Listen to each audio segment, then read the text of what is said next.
Hey, hey, hey, welcome into another episode of the Halos in the Infield podcast with your host, Todd Fox. Now, I'm a day late and a buck short on this one. Work got me a little involved in things, so I really couldn't make a video on the cusp and breaking news style. So I figure, you know what? I'm going to give a solo impression of, or at least my take of what the hell happened with Anthony Rendon not even making it to spring training this year. So that's a new low, if you want to call it that, or a new high for him as far as missing games.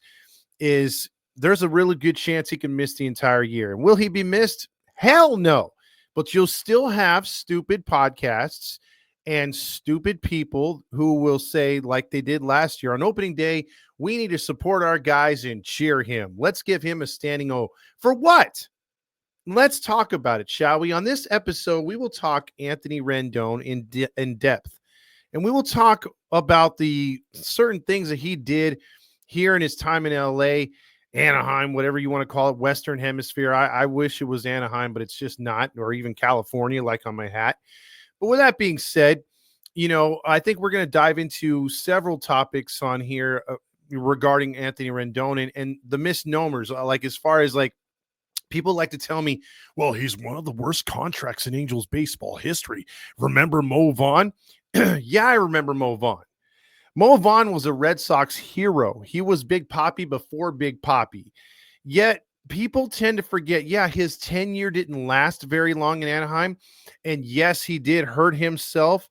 But if you remember his career numbers, as far as he played 139 in 1999, he had a total of 33 home runs and 108 RBIs. And that's with him injuring himself in, I think, the first game of the season, falling into the dugout, or it was spring training, one of the two. Anyway, he still wound up with 33 homers and 108 RBIs. And then in 2000, his final year with the Angels, he had 36 home runs, 117 RBIs. So I wouldn't say that was a complete failure. As far as he didn't lead us to the promised land, it was maybe a stupid contract because it's not what we needed at the time. And yes, you can look at guys who were terrible with the Angels as far as, Gary Matthews Jr., who averaged about only 17 home runs, 60 RBIs. You had Hamilton, who came out with a bad contract that didn't put up the numbers. He had one good year, but for the most part was injury plagued, and he didn't have the sponsor to help him out. So he went on, he got, not overdosed, but he went off the wagon. And you had other players, Zach Cozart, many players who came on this team and didn't perform. We get that, okay?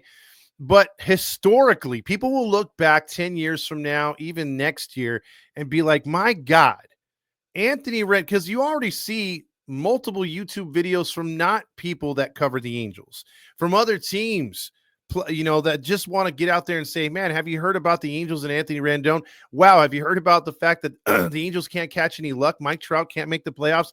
They lose Shohei Ohtani. Mike Trout's floundering. He's hurt. And now you got Rendon hurt for the 50th billionth time. Yes, that is what is being talked about when it comes to your Angels. Not even the drought. California has a water drought, but we also have a playoff drought, longest in baseball.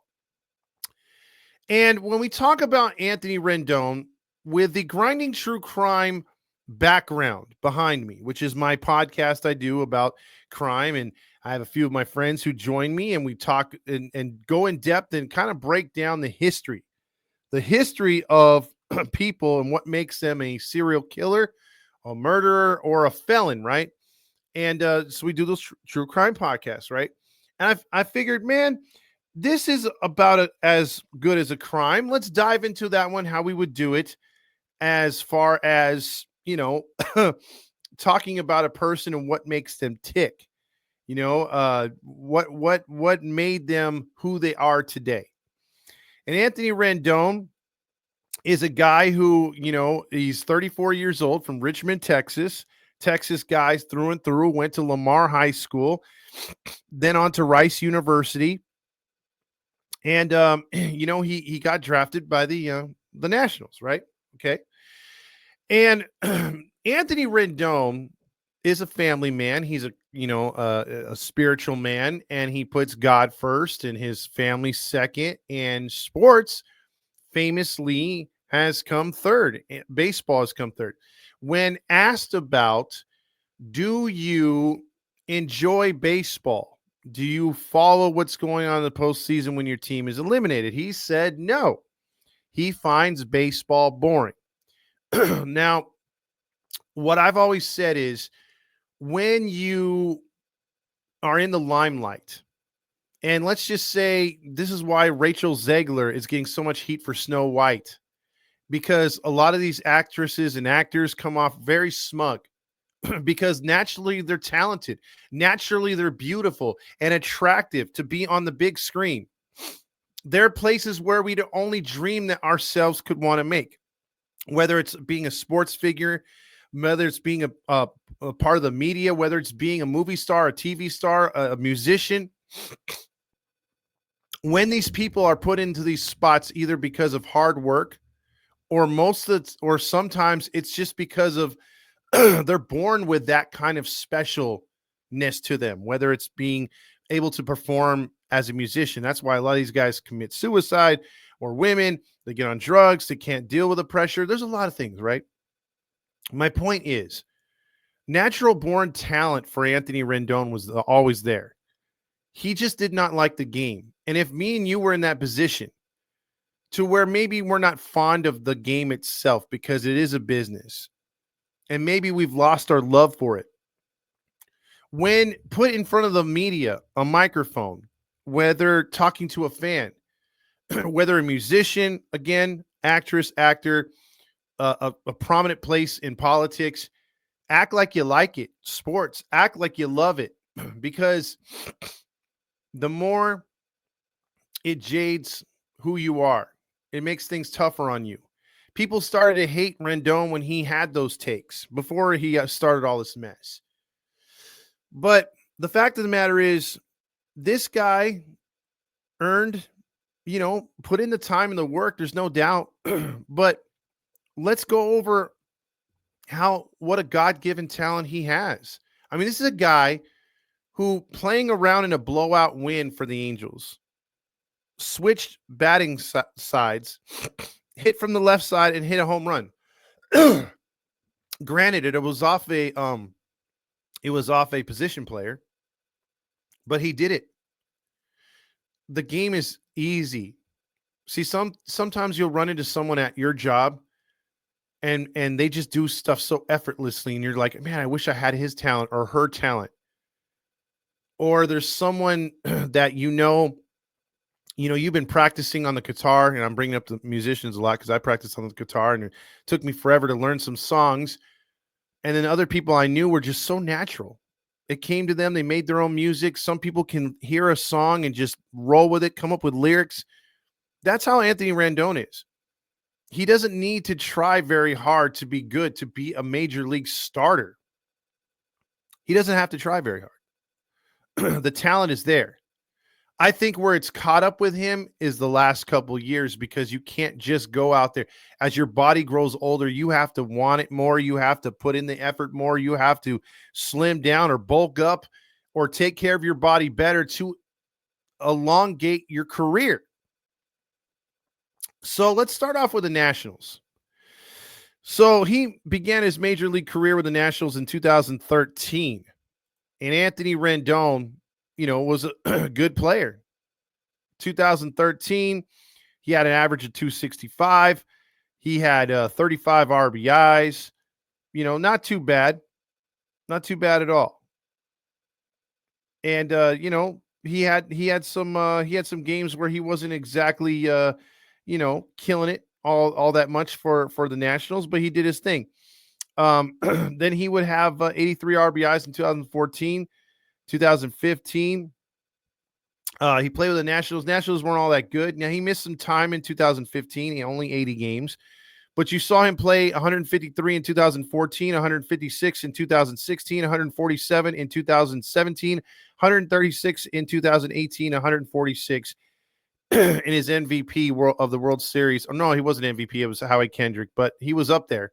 He had some big home runs for the Nationals and a huge factor in why they won the World Series. So with that being said, let's look at his contract. So he signed a 4-year deal from 2011 to 2015 as a rookie. 4 years, $7.2 million, an average salary of $1.8 million, plus a $6 million signing bonus. So $13 million as a rookie. That's unheard of, but that's how good he was. 2016, he signed a 1-year arbitration avoiding $2,800,000 contract. No signing bonus, obviously. Then he signed another 1-year contract. In 2017, 1 year, $5 million or $5.8 million. And then in 2018, the Nationals did him again, giving him 1 year, $12 million. And then in 2019, once more, 1-year contract, $18 million. So he made, and in fact, in his first few years with the Nationals, 35, 37, 38, he made 51, almost $52 million in his first few years as a National, okay? Again, this is a guy who just wants to set up his family. This is a guy who loves God, and baseball is an afterthought. It's a job. He's been quoted as saying it's a job. It's not very important. So Anthony Rendon became a free agent. And, you know, he was going to play his first year in the COVID year, 2020, but who knew it was going to be a COVID year? And Anthony Rendon was the new kid on the block, right? He was the guy that everybody wanted because third basemen are hard to find. The problem is, in that season, the Angels needed pitching. And I think we've been able to say that since the 18 season. We've needed a starter. Our last ace is what? Jared Weaver, to be honest with you, a consistent ace. We've had a lot of Johnny-come-latelys, a guy that has potential, but not really. A lot of aging veterans off the scrap heap. So it's not really been a place where aces come because Artie Moreno doesn't want to sign them. In a year where basically, excuse me, I'm sorry, a lot of Angels, or not a lot of Angels, but a lot of reporters were stating the fact that the Angels needed pitching. Garrett Cole was right there. And some honks are going to come off saying he was never going to come to the West Coast. He was always a bullshit. Bullshit. Why? Money. Money can always sway somebody. BS talks, but the money pays for itself. Or actually, money talks and bullshit walks. That's what I meant. Garrett Cole could have easily been an Angel. But in the infinite wisdom of one Arturo Moreno and his sidekick buddy, Billy Epler, they decided to go all in and not do any homework.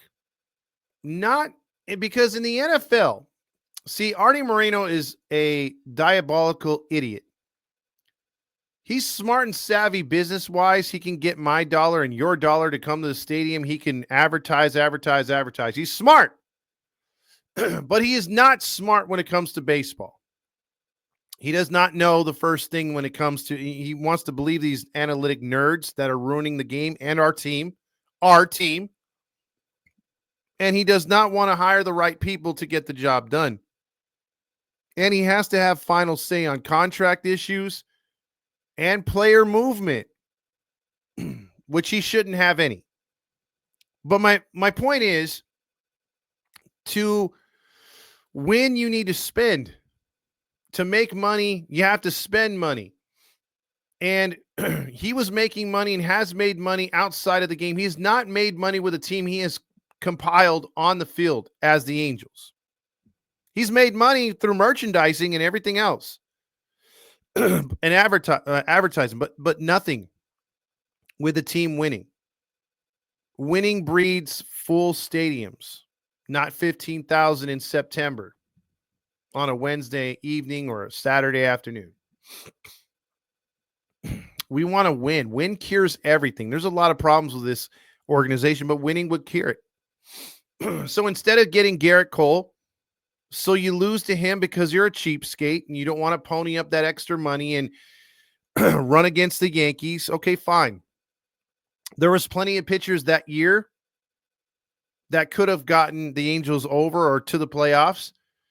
And you could have got two for the price of one as far as what the Yankees paid for Garrett Cole. Now, a lot of stupid honks and other podcasts that I know will, and I'm sorry, I have a cough attack, come out and they say, well, Garrett Cole, when that went down, could have, is not going to live up to the hype. He'll have arm issues, right? What arm issues has he had besides last year? Besides last year, he had been solid, and he had made, 2-3 World Series so far since he's been gone from Pittsburgh, being on Houston and the New York Yankees. So, wrong on that one. And Artie Moreno, in his infinite wisdom, decided to play baseball free agency like fantasy football. So, Garrett Cole was listed as the number one free agent in all of baseball that season. Guess who was number two? Number six. Number six was. And even though we didn't have that kind of a need for you could have always used a third baseman. I'm not going to be stupid. And had he panned out, it might have been the right move to couple with the players we already had, which was Pujols and freaking Trout. But no, that wasn't going to be. We seriously did not need it. We needed pitching. But he played fantasy football, and we got him. And all of a sudden, Anthony Rendon's the next new shiny toy. But again, you don't do your homework. You may have did free agency like fantasy football, but you didn't do it like a football GM. See, in football, the stupid franchises that don't win don't do their homework. The good franchises that win do their homework. They know exactly who that player dated in high school. They knew how he grew up, what his favorite color is. They know the wants and desires if he's a player that really wants to put in the time and effort. That's the wrong thing about baseball with the Angels. They don't do their scouting. You do any kind of investigation on this asshole and you don't sign number 6. But no, we're the Angels and we signed number 6. And number 6 turns into number 6. So at the age of 30, he signs this massive contract with the Angels. 7 years, $245 million. $35 million annually. Annually. And then he gets, just for the hell of it, $4 million. So his average salary almost comes to what he made in his entire career with the Washington Nationals. More than half. So at the age of 30, $35 million. $35 million again in 30 when he's 31, 32. He still has this year of $35 million. And next year, 2026, when he's 36 years old. So $245 million player. You can go into the the history books and look at players who have made that much money or close to it and seen the production they put up and been like, well, maybe it doesn't compare. They didn't make it enough. Or some players actually, it's about, I'd say about 30% of the players with those massive contracts actually pay off. At least at some portions of the contract, 4 or 5 years of the 7 or 8 year deal. They're really good. Maybe the back end, they're not as serviceable. But not Anthony Rendon. No. Anthony Rendon gave you awesomeness of only 52 games played in 2020 in a 60-game season. That's by far his best. Now, this is coming from an asshole, and I mean asshole when it comes to Rendon, number 6. This is coming from a guy who said, and I quote, the baseball season's too long. It needs to be shortened. You are the last MFer to tell anyone that the baseball season should be shortened. Last guy. Hell, a softball player who never touched a Major League Baseball or been on a Major League Baseball field could tell me easily that the baseball season is too short, and I would take her word in a heartbeat. You'd have no credibility, number 6. Never have, never will, despite your God-given talent. So you follow it up and you said, wait, they're on to something. 60-game season, I like that. So in 2021, I'm only going to play 58 games. 2022, you're like, I had so much fun in 2021. I'm only going to play 47. And then in 2023, you're like, man, 47 was a lot. I'll give him a little bit over 40, 43. And then last year, he's like, I'll try to go to a second career high. I can't quite reach 58. I'll go 57. So he played 57 games, 218 average, no home runs. In a year where a guy continues not to like the game, knows he's being booed, mocked, made fun of by all the Angel fans, or at least the real ones, the honks are still honking their honk. He's trolling. He's done a couple podcasts, rare occasions where he sticks his head out of the sand and speaks a little bit. It's always something to piss off the fans. He doesn't care. Not one bit about me or you, about our kids that we pay to go to the game. Doesn't care. Because he's living in the great state of Texas, which has no state taxes. And most MLB players would be caring about their legacy. He doesn't care. Never has, never will. Because in the end, he could look back and say, well, I won a World Series in a game I really don't care about, really don't watch. It's a job. I got to the pinnacle. I got a huge payday. I didn't have to give any of the money back because I didn't play. He's like that guy that works in your warehouse or at your job who routinely goes out with back injuries. Nothing that can be diagnosed, but you know he's basically taking his vacation on your dime, on the taxpayer dime. That's what Anthony Rendon's doing and has done. And he knows now, by now, it doesn't matter. He's getting a guaranteed contract. He's got to get paid. And the MLB will pay him every dime he's owed that he signed for. And I don't understand baseball fans, because even on our page, even on other pages, we post, we say we need a salary cap, and there's just chuckles. There's laughter. And people say, we don't want that. Why would you not want that? Why would you not want an NFL type salary cap where you have a floor, making cheap ass teams like the Pirates pay money and the Marlins pay money? That would make the players enriched, because you'd pay players who normally wouldn't get those contracts to get good contracts to keep their motivation up, because maybe instead of having guaranteed contracts, you take those away.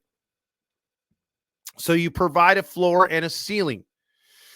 And you don't let the Dodgers spend $350 to $380 in one season. You say, hey, man, the salary cap's $124. I guess you're asked out for next year. You can go over the top this year, but you're going to have to cut a bunch of fools next year.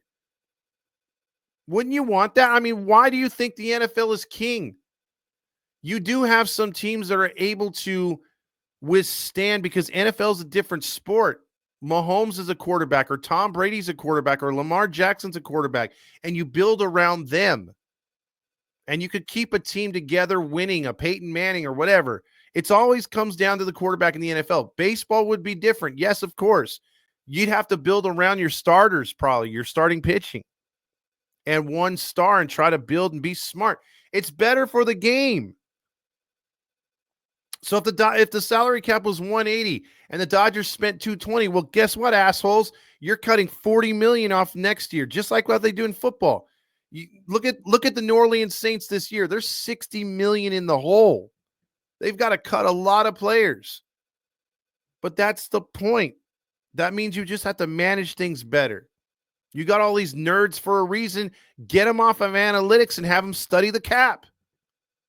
Stay away from inside the lines and take care of outside the lines. But no, they won't do that, because baseball's stupid, and we have the worst commissioner in Rob Manfred. Actually, no, second worst. Adam Silver ruined in the NBA. Don't at me. But look, Rob Manfred's an idiot, He's played down to, I mean, they literally let the players union run rampant all over the Major League Baseball. And two LA teams are going to set the league now to strike. The Dodgers with their stupid ass payroll and signing everybody under the sun, literally, doesn't matter the country. As long as you're under the sun, you get a contract with the Dodgers. And the Angels, guaranteed contracts. Number 6 is the poster boy of what's wrong with guaranteed contracts. I believe that you should only guarantee a contract 3 years from signing the contract.